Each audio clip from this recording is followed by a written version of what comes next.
एक छोटे से गांव में एक ब्राह्मण अपनी पत्नी और नन्हे बच्चे के साथ रहता था।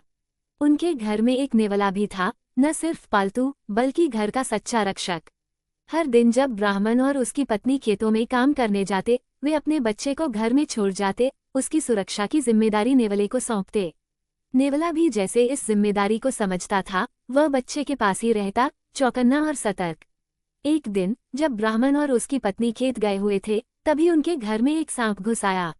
नेवले की नजर उस सांप पर पड़ी। वह धीरे धीरे रेंगता हुआ सोते हुए बच्चे की ओर बढ़ रहा था। नेवला तुरंत हरकत में आया। उसने सांप को बीच रास्ते में ही पकड़ लिया। दोनों के बीच जबरदस्त लड़ाई हुई, फुफकारें, पंजे और दांतों की टकराहट। नेवला घायल हुआ, लेकिन हार नहीं मानी। आखिरकार उसने सांप को मार गिराया और बच्चे की जान बचा ली। नेवले का मुंह खून से भर गया था, लेकिन उसकी आंखों में संतोष था। उसी दिन ब्राह्मण खेत में था और उसकी पत्नी कुछ जल्दी घर लौट आई। जैसे ही उसने दरवाजा खोला, उसकी नजर नेवले पर पड़ी। उसके मुंह पर खून लगा था। वह कांप उठी। उसके मन में एक ही विचार आया, इसने मेरे बच्चे को मार डाला। क्रोध और भय में अंधी होकर उसने पास रखा भारी बर्तन उठाया और नेवले को वहीं मार डाला।